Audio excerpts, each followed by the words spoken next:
I have had, on many occasions, I have had supports of him for my research. In fact, in many conversations that I had, he felt that some of my material, some of my research paper, particularly I sent a copy of it to him, and he felt that it was very compelling, and he felt that the real story behind the October Surprise is the story that I have analyzed. Right. However, when he reviewed my work... Well, let me interrupt, Fara, because you asked me, because he has recently come into print, yes, vis-a-vis your work, but before that happened, you asked me what I thought of him and what I thought he would say about your work. Yes, you're right. It was about 10 days before the review came out, and I asked you that what your opinion was of David McMichael, and you, with reservation, you said that I should be very careful because the situation has been in the past that he really did not, as he tells you that he's going to do something, the result and the outcome of the conversation has been always very surprisingly different than the things that people have heard from him before the publication of the review on the work. And to be very honest with you, when he told me that, I took that kind of very uncomfortably because I felt, well, why would be, and what is the reason that you would have such a reservation about his reviewing of my work? And again, but for the benefit of listeners, I caution that, in my opinion, David McMichael was not necessarily the vehement critic of the CIA that he professes to be. The notion of ex-CIA is a very dubious one, as dubious, in my opinion, with David McMichael as in a different way with Frank Turple or Edwin Wilson. But I expressed reservations, to say the least, about him, and I voiced my opinion that when he went into print, he would dump on what you had to say. And surprisingly enough, when I talked to him, he was supposed to send me a copy of his monthly magazine called Unclassified. And he gave me a review, which unfortunately I don't have the documents in front of me because it's all, at the house that I cannot even get within the 100 feet of my own house of my own material. This is really bizarre. He reviewed in general terms. First of all, he twisted the whole thing around. That this, in his opinion, I presented that this was a botched CIA operation. I never said that in my entire work. On the contrary, you have said that it was a highly successful and extremely sophisticated operation. That's correct. Right. An entire review that he has given did not present one word about my assessment of the George Bush's role in the whole operation. Not one. And beyond that, I would reiterate for the benefit of the audience, one of the things McMichael did say was that Fara Mansoor presents the October Surprise as either the outgrowth of a bungled CIA operation, which is completely misrepresenting your research. That's correct. Yep. And beyond that, he had some other things to say. And then he also referred that the Khomeini's regime was, in fact, fighting against the military coup that at one time was behind him by the CIA support, and later on he went against his sponsors to get a control of Iran. And this is not in my entire research. You wouldn't find that word. Right. And thirdly, he referred to the Tudeh party, which was the Communist Party of Iran, as the strongest leftist party in Iran. In my entire research, there is not such a word. In fact, I have referred to Fedayeen guerrillas and Mujahideen rather than the Tudeh party, because the Tudeh party, although that they were very effective in 50s, during 1977 and 78, really they were not that effective within the Iranian Revolution, although they participated. So the total presentation of my work as a review work was a blatant misrepresentation of what I have worked on. Something else that struck me, too, is he indicated that Gary Sick didn't think much of your work either. In fact, in parentheses at the end, he has referred that this assessment of my work was not, when it was presented to Gary Sick, he thought it to be very unlikely. For fact, I know that Mr. Gary Sick, in his entire research work, whether it's October Surprise or his book called All Fall Down, and many of his articles that he has written in different books. I have read practically everything that Gary Sick has written about what has happened in Iran. I did not find his information to be anything close to what was going on in Iran. It was marginally true, but never touched on many important issues. Now, the question is this. I've been asked by quite a few of my friends and colleagues, did he deliberately do that? Gary Sick, you mean? Yes. Yes, go ahead. I don't know. Did he know about it? He should have known about it.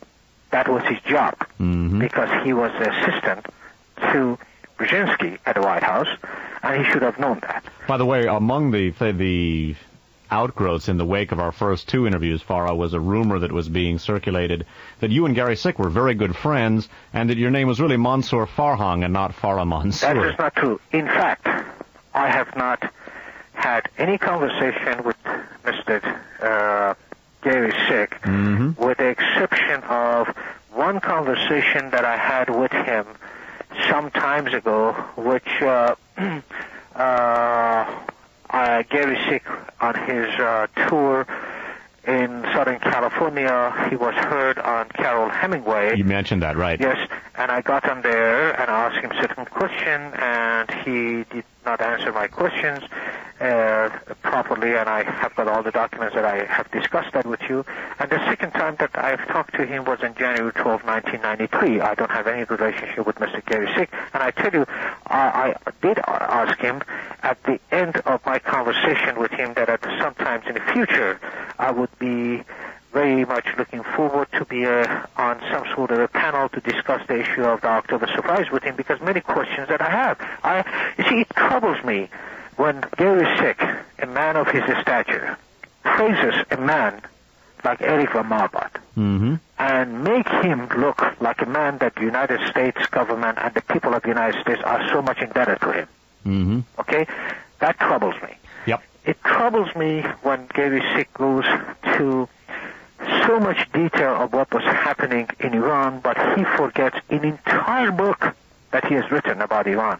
Not one mention of a man like General Gharani, who was actually the custodian of all U.S. military investment in Iran. I mean, to me, these things, it is very puzzling. It's not what Gary Sick has talked about. This is not where my investigation started. My investigation started when I found out there were many things that Mr. Gary Sick and people that I would consider them one-eye experts or one-dimensional experts have not written anything about. Right. One thing about your work that I like, and people like you that they do research and investigation, when people write about Iranian history, they have to also keep in mind the influence of the U.S. political involvement and its influence in Iran, and also some of the internal struggle that exists within this country. Now, when people write about Iranian history and Iranian revolution, they also have to have a knowledge of what the CIA and the national security establishment within this country, what role they played within this country, and what role they played globally to affect the outcome of certain events in these countries. It's not the first time that these things has happened. It has happened all over the world. So if you are going to look at the Iranian revolution, there was nothing that the CIA created in Iran.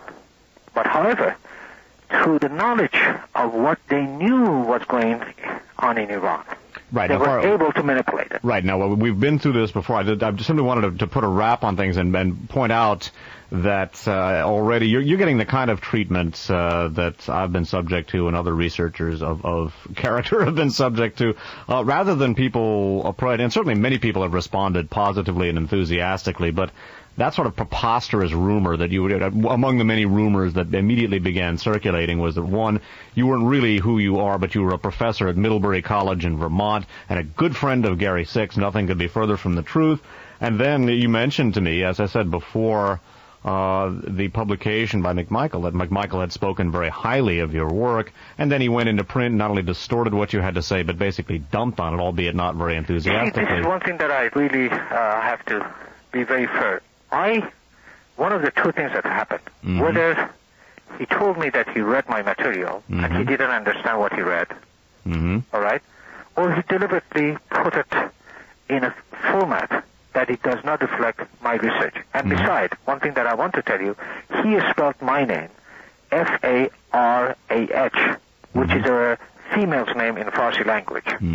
Now, anybody who had the position of my paper right on the top would have seen that my name was spelled Fara. And I found it, whether it was sloppiness in his part, whether deliberately he has done, the outcome of it is the same. Point is, I warned you about him, and one thing that I've taken a lot of flack for over the years is my extreme distaste with a capital E and a capital D for these quote X unquote CIA guys who make the rounds. And we're talking about Ralph McGahee, who's about as shallow as can be, John Stockwell and others, some of whom have had some good information to offer, but none of them goes anywhere near as far as information that's already on the public record. There have been some people, ex-intelligencers, not necessarily CIA, like Gene Wheaton, who have come forward with some good information, but I am, to say the least, leery of all of these people. And I just, when you told me that David McMichael had access to your work and had spoken highly of it, I warned you that I didn't think he would ever come out in print and say that, based on his past performance. This is very unfortunate, David, because you touching on the area that people that they really spend a lifetime. I really have paid a very high price for this research. Right. And when you see all of a sudden somebody like David McMichael goes and within few lines try to distort what I have represented, then you ask yourself, why you have to trust anybody? Well, you do have to trust some people, but I would caution against trusting a quote X unquote CIA agent, you know. Right. And I feel that I am very grateful and I'm very appreciative for all the time and opportunity that I had to present my paper on your program. The surprise that I promised you that I gave you tonight, and I think that for this information that you heard and your audience heard, it was aired for the first time. And the fact of the matter is that these are the information that I am paying a very high price for it today. I think, Fara, and by way of pointing toward a firm conclusion here, the price you have paid, and that's why I wanted you on to relate what had happened to you since our last interviews, a lot of other people are going to be paying dearly, and I think your perceptions are correct, is that whether it's the Iranian nuclear capability or Islamic fundamentalist terrorism in the United States or elsewhere, ultimately that is going to serve as the pretext for further U.S. military operations, if not during the Clinton administration. Then afterward, it may very well also be used as a pretext for destabilization and increased police-state tactics at home as well. So I think that price, whether or not people ever give your monumental work the credit it deserves and the recognition that it demands, a lot of other people are going to be paying that price too. As I say on my program, and you've had an opportunity to listen to me for some time, late night down in Los Angeles, what goes around comes around. And sooner or later, what has been going around for you is going to be coming around for an awful lot of other people. Dave, I want to tell you this. You have been inspirational in the course of very difficult times that I went through within the last 3 years. I mean, to sit down day and night, spending 16, 18 hours a day, at the expense of your professional career, put everything beside and sitting down and writing and putting all this research that you have done for 30 years is not an easy job, and you need, at one point of time, some sort of encouragement. People like you, and especially you, have given me that encouragement. I'm very much indebted to you and your work, and I appreciate the kind of diligent work that you do and the energy that you put behind your work. That is very fascinating and very moving for me. I mean, I hope that people, just because of the things that is happening to me, do not stop. They go on. Right. Because the struggle goes on. We can sit down and do all the crying that we want, but what we really are fighting is for those that are alive. Right. Now, that is the issue. Absolutely.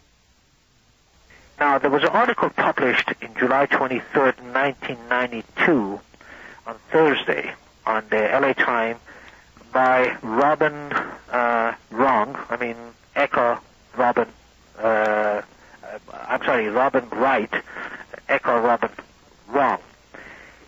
She has written an article in regard to title Panel Demands New Vision for a New World Order. The treatment now, this is a quote, it says, the treatment of foreign policy issue is, quote, somewhere between distressing and appalling. Commission Chairman Winston Lord, former U.S. ambassador to China and former head of the State Department's policy planning staff, added at the press conference Wednesday, we see no coherent vision here or abroad. Lord said that the United States has only its third chance this century to reshape the world affairs. This is our chance, the report says, to ensure that recent enemies become future enemies, that the present allies do not become new antagonists. Now, what is important is that there is a commission here, which I believe that is a Carnegie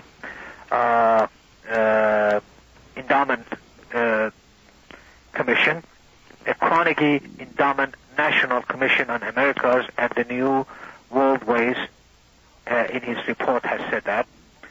Now, commission members also included former Defense Secretary Frank Carlucci, Admiral William J. Crow, Jr., former chairman of the Joint Chief of Staff, former Washington Governor Daniel J. Evans, United Negro College Fund President and former Democratic Representative William H. Gray, the third of Pennsylvania, and former National League of Cities President and San Antonio Mayor Henry G. I believe it's Cisneros, yeah. Right, and the World Bank President Barbara Canobel. Mm-hmm. Now, what all these things means today, what it really means that what we are witnessing around the world and what we have also witnessed, the movement of the Islamic fundamentalists throughout the world, and every hot spot that we observe, whether it's in the Middle East or the former Soviet republics or in Algeria, in Egypt, and even in Iran, is all as a result of the fundamentalist movement at one point of time were very instrumental to create this new world order. Mm-hmm. And now that the situation somewhat in absence of the Soviet domination and Soviet empire, or quote-unquote evil empire, have created a new situation in Iran. I have predicted a long time ago that we are going to see many movements and many incidents such as the things that is happening and we are observing throughout the world. And the latest one, we see the bombing of the World Trade Center in New York. Right. That is being linked to the fundamentalist in the Middle East. And we have to ask, what was the purpose of that and who benefited from all this? Mm-hmm. That is the issue. Yep. I agree completely. I would note, too, some interesting details that have emerged. First of all, when the bomb first went off, it was described for several days, and people can go back to February 26th. Actually, the first day in the press would have been February 27th. The explosive was described as plastic explosive, which is very difficult to get a hold of. If you have plastic explosive, ultimately you must have gotten that from a military or intelligence outfit, because it's just not easy to get a hold of. Then, over the period of time, the explosive itself metamorphosed, rightly or wrongly, and obviously I wasn't there, so I can't state absolutely what it was, and I'm not an explosives expert anyway, but at first it was described as a plastic explosive. That was true for several days. Then it became either dynamite. Now homemade explosives, a Croatian group, and the Ustashi, the World War II fascist collaborators of the Third Reich, like so many Third Reich elements or fascist elements, reconvened after World War II, and many of them were connected with the more extreme elements of U.S. intelligence. Croatian extremists were described as having phoned in about the blast 15 minutes before it occurred. Some 50-odd groups were described as having called up to take credit either shortly afterward or within a relatively short period of time. That then changed. They put the kibosh on that. I would note that this fellow, Mohammed Salame, I call him Lee Harvey Salame, then turns up with nitrate on his fingers, and he wants to get this van, and I don't know what role he may or may not have played. He might actually have been involved in some way as a low-level operative. Perhaps he's just a patsy, as I suspect. Maybe he's under mind control, too, which is another possibility. But now we're being told that this blast apparently was linked to Islamic fundamentalists. I noted, Fara, that of the papers that I've read, only the New York Times has stated that New York City law enforcement officials are absolutely livid over U.S. government, over federal authorities' leaks concerning the investigation, which, according to New York law enforcement officials, permitted a leak which went to Newsday, which forced the premature arrest of Salome and, in all probability, the escape, at least for the time being, of associates. I mention that because it suggests at least the possibility of collusion on behalf of the investigators with the perpetrators. I also note that this Islamic fundamentalist minister or preacher, this cleric who has been linked with Mohammed Salame and with this fellow Nasser, convicted in connection with the assassination of Meir Kahane, that he was investigated in connection with, although acquitted, in connection with the assassination of Anwar Sadat, because the Sadat assassination, the trail of that points in the direction of the United States. I hope to get to that, some of those connections next week. Anwar Sadat was assassinated by Islamic fundamentalists. It's worth noting that 2 days before he was killed, Hosni Mubarak, his successor, was meeting with George Bush. On the other side of Anwar Sadat was a fellow named Ghazala, who became the Egyptian Minister of Defense and was involved in the Itzko affair with some of the very people we've been talking about. Mubarak escaped unscathed. Ghazala escaped unscathed. Anwar Sadat got 28 rounds. And William Buckley, a CIA operative and for a time one of the top people, in fact, I believe he was chief of mission in Beirut, he was involved with putting together Anwar Sadat's security, and the behavior of Anwar Sadat's guards at the time of the assassination was very curious. They, rather than attempting to interdict Sadat's assassins, they turned their guns on the press. They didn't fire, but they turned their guns on the press photographers and said no pictures, which is a very strange way for a security detail to react when the person they're supposed to protect is being assassinated. William Buckley then, of course, was kidnapped by some of the kidnappers in the Middle East linked to Iran and to Islamic extremism, Iranian-based Islamic fundamentalism. And then the attempts to free William Buckley from his captors provided the rationale for the creation of the U.S. national security infrastructures designed to combat terrorism, which Oliver North utilized in the Iran-Contra scandal, locating all of this, at least in terms of evidentiary tributaries, not necessarily hard connections, but evidentiary tributaries with the elements that we've been talking about and with what I've been talking about in Radio Free America 38. What, in your opinion, Fara, does the future hold in terms of the future of the Islamic fundamentalist movement and how it relates to the U.S. national security establishment?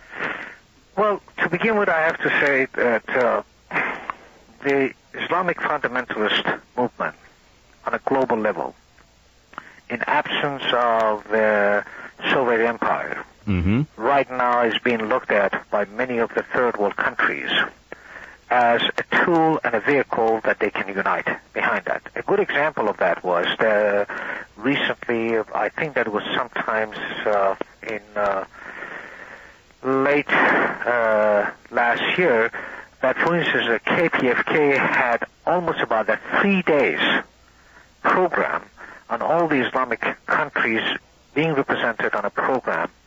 And what happened was that all the Islamic countries that participated in that program, all of a sudden, their slogan, which it was being aired, was not the different countries that they were a part of the Islamic countries within the Middle East. However, their slogan was that Islam is the new savior of the world.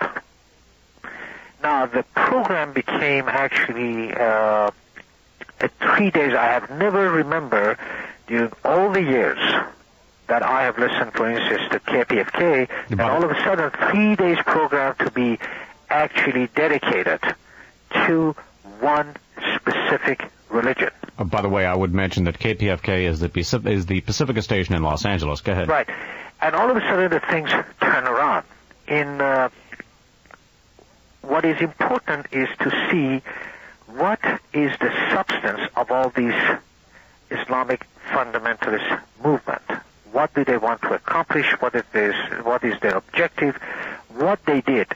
We should not forget that through the secret alliance that behind the door was made between the George Bush's loyalist and the Khomeini's fundamentalist, created the first Islamic republic in the nature that it had in the world. Mm-hmm. And subsequent to that, we find that the new world order emerged. Go ahead. What is important is that right now, in most of the hot spots around the world, including but not limited to Somalia, we see that these fundamentalists for years have been supported by the members of the national security establishment within the United States for a specific use within these countries. Mm-hmm. Which was? Well, Iran, for instance, in Egypt, we see it right, for instance, in Somalia. Where do you think that the Somalian fundamentalists were getting the weapon from? Mm-hmm. Well, I know, from the United States. And who were they fighting? They were fighting for instance, quote-unquote, the members of the left or the supporters of the Soviet policies within this country. So this was a fight between the national security establishment using the fundamentalists mm-hmm. in different parts of the world as an anti-communist. Communism. Right, go ahead. Okay, now in absence of communism, these people have become a powerful force. Okay. Now, in Iran, we see that, for instance, there is a rival group, which is the supposedly the moderates and the traditionalists. They both are fundamentalists. The only difference that they have is just how to preserve certain relationship or certain parts within the country that they would like to keep it control, and nothing is going to change. But the fact is that I see that all the excuses that is being made, for instance, in February 13, 1993, just recently, there was shortly after the demonstration by the Iranian in Los Angeles against the regime in Iran, LA Times published an article by Robin Wright, and she, in that article, stated that Iran to Clinton is going to be the same as what Iraq was to George Bush. In other words, basically, if I'm interpreting her prognostication correctly, that would be the goal for Clinton's military adventure abroad, much as Iraq was for Bush. That's correct. And, of course, we also supported Saddam Hussein. What I'm predicting is this, that what is happening since the election of Clinton to the office, during George Bush's last day, many members of the Islamic fundamentalists, including Yazdi, were permitted, and they were traveling all over the United States. And he came to Southern California. And one of the problems that I've been facing is since his visit to Los Angeles. Okay. Okay? Now, I confronted, in fact, with my questioning, as I talked last time with the conversation that I had on January 12th with Gary Sick, I brought many of these issues that was happening, and he said to me that, well, in many of his writings, he has written a lot of things about that, which I told him that, yes, I found it very interesting that you have written, but I found it more interesting that there are many things that it was of significance. It was never discussed in any of your writings about what was happening in Iran. For instance, the Irani issue, for instance, the intelligence briefing issue, the nuclear weapon program issue, all these things was never, ever touched by him. And what it is important, and I told him, that I found it more interesting is that these matters were not being discussed by a man of your stature who professes to be giving us a historical perspective on what was really behind the October surprise. Mm-hmm. And in that respect, I told him that I beg to differ with you. And he said, and I quote him, he says, okay, I mean, you are certainly entitled to the point of view, and I don't. There are many things in the course of my research I have not mentioned. Mm-hmm. I mean, this, after all, was a major historical event, and you obviously place a tremendous amount of emphasis on these particular events, and I do not. But that is a difference of opinion. Mm-hmm. Close quote. That was not a difference of an opinion. The fact of the matter is that these issues that I am raising and I investigated and I came up with played an important role in shaping the Islamic Republic of Iran, mm-hmm. which Mr. Gary Sick failed to mention. These were the antecedent historical events that took place before the October surprise. Mm-hmm. And if you do not discuss these things, you would not be able to put the October surprise in a proper perspective. And that is why that they put emphasis on the issues that it was very easy to disprove. But if you go and look at the situation in Iran from mid-70s, when today they're talking about the nuclear weapon program in Iran, but they fail to mention all the evidence from 1974. Mm-hmm. When they talk about the events that was taking place in Iran, they're talking about Shah's demise in 1976. They're talking about his successor in 1976, 2 days after Carter was elected to the office.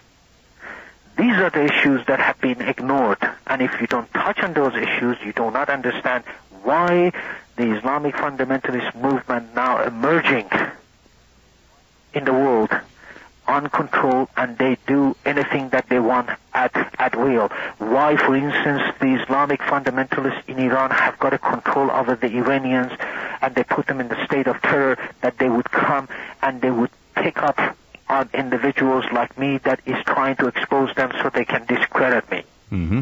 One of the things that I would point out, Fara, is that when our national security establishment decides to move in any given major direction, they do so when, to make that move, will satisfy a number of different strategic considerations at different levels simultaneously. And these people are not stupid, and they're not incapable. As you've noted in one of our previous interviews, they have access to the finest supercomputers around, the finest people to operate those, and they're very, very intelligent and very dedicated to what they do.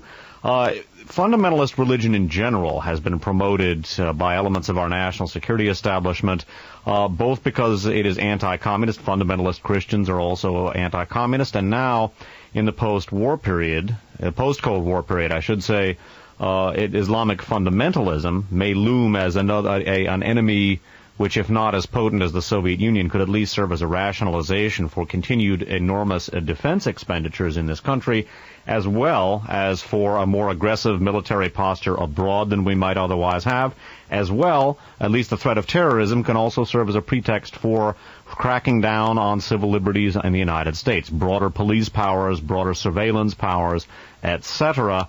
At some point, maybe we could, in a future broadcast, we can get into, I think, some of the even broader and more long-term considerations of religious fundamentalism, because as we destroy the planet physically, and from a physical standpoint, the planet Earth is in dire straits right now. The erosion of the ozone layer, the destruction of the rainforests, either of those, the greenhouse effect, also could literally destroy all life on Earth, or at least all human life.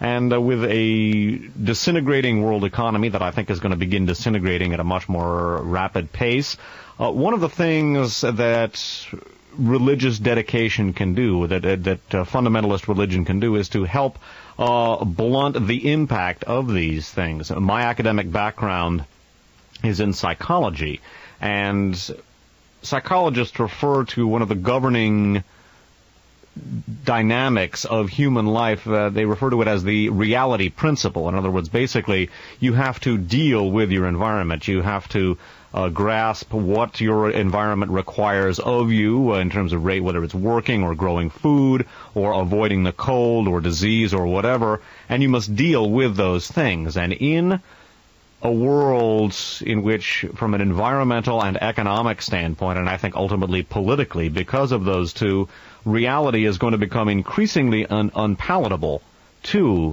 most of the human race. It is going to leave human beings with basically a decision of whether to act to change their environment in such a way as to make it more habitable, more hospitable, or else somehow to adjust to the increasingly less hospitable environment.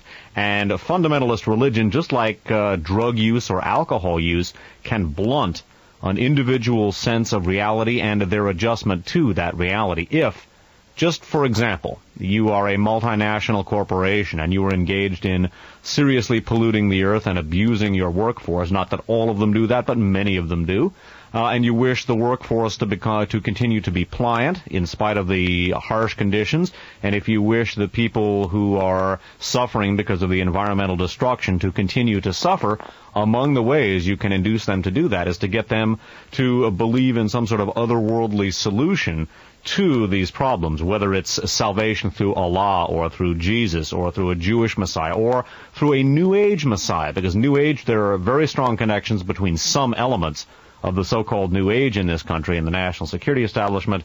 That is among the geopolitical goals, I believe, of our national security establishment's active support for not only Islamic fundamentalism, but for fundamentalist religion in general. I just wanted to put that bug out there because I suspect that also has much to do with what has been going on over the past quarter century.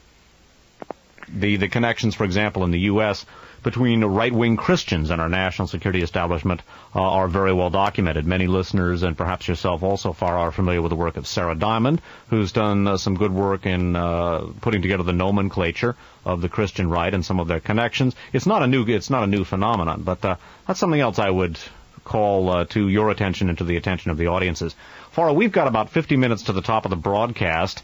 I don't have time to do the other material that I was going to present this evening. This is not said in regret, because I wanted you to be able to not only relate the frightening circumstances that you have been in, but also to share with us the groundbreaking research concerning the U.S.-Iranian nuclear collaboration, its implications for U.S. posture both at home and abroad today, and to, most fascinatingly to me, to connect that up with the very same Triple Wilson milieu that I have been focusing on for more than a decade. I was wondering, at this point, Fara, is that what would you like to say by way of conclusion? Because I would like to put a wrap on things this evening. Well, I really, that a few things that I would like to say. Mm-hmm. Number one, many of these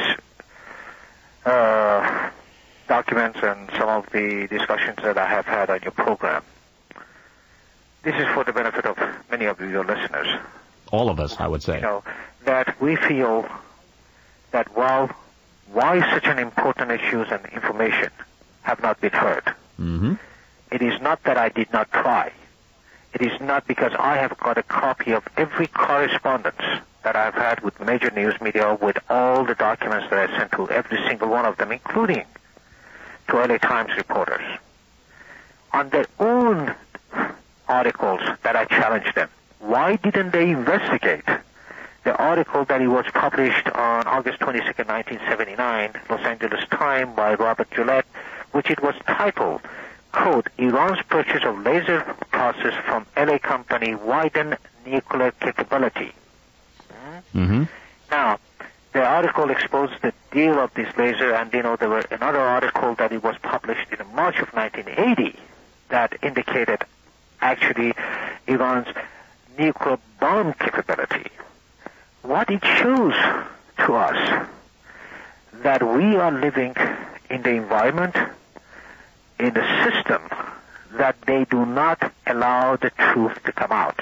We have been lied to, we have been deceived, and people that they go and they put their life on the line, on the front line to investigate, they do not have the equal chances to present their case and present their research and present the documents to the public. That's why I'm giving you this forum this evening. That's right. There are very, very few forums that we have. One is yours. Mm-hmm. One is, for instance, Roy Tuckman and partially KPFK, and say that Kebu in Portland, Oregon by Marlene Smith and Lenny Zinkin. Mm-hmm. And if the people and the listeners of your program, if they do not support us, we have done the work and we have put our life on the line, and they are trying at all times to discredit us. We cannot do it alone. Mm-hmm. Absolutely. We have to get their support. I have done everything that I could to the point that right now, as I'm talking to you, my mother has been in this country for a month and a half. I have had no opportunity to meet with this woman that I love very much. Why? Because I have felt that I do not want to create any danger for that woman. Mm-hmm. Now, when you live in that sort of, I'm not a man of paranoia problems. Well, there's a difference between paranoia, which is neurotic fear, and real fear, which is the sort of fear you've been experiencing. Go ahead. You know, and we are losing everything that we have. The price of for democracy, it is not cheap. There are many people that have given their lives. I was asked by one of my relatives tonight, why do I have to do this? Because the price for the people that are coming after me, after you, for their rights, for their civil liberties, for their democracy, is a price that somebody has to pay. And the forum that is given the opportunity to people like me, to people like you, are very limited. And if they don't get the support to stay on, we can be shut up very easily. Mm-hmm. And the people that you have to support you, not to only be the listeners. To listening, nothing would change. To act upon it. Absolutely. It does. And I am not asking people to come to save me. But when I am being crucified over there, and people like us, that they are trying to discredit us, to make us some bunch of kooks, some bunch of, violent individuals, is not us that they are trying to discredit. Is the message that we want to get across they would like to discredit. Incidentally, speaking of that, there's an interesting detail, Fara. I don't know if you would feel comfortable discussing this, but after our first couple of conversations off the air, or actually I guess it was after maybe one of our first interviews on the air, you asked me what I thought of David McMichael, who was a former CIA analyst who has ostensibly at least turned against his former employers, and you had been in contact with McMichael, and you might want to tell us what he had to say about your research out of print, because you asked me what I thought of him and what would happen. I have had, on many occasions, I have had supports of him for my research. In fact, in many conversations that I had, he felt that some of my material, some of my research paper, particularly I sent a copy of it to him, and he felt that it was very compelling, and he felt that the real story behind the October Surprise is the story that I have analyzed. Right. However, when he reviewed my work... Well, but let me interrupt, Fara, because you asked me, because he has recently come into print, vis-a-vis your work, but before that happened, you asked me what I thought of him and what I thought he would say about your work. Yes, you're right. It was about 10 days before the review came out, and I asked you that what your opinion was of David McMichael, and you, with reservation, you said that I should be very careful because the situation has been in the past that he really did not, as he tells you that he's going to do something, the result and the outcome of the conversation has been always very surprisingly different than the things that people have heard from him before the publication of the review on the work. Mm-hmm.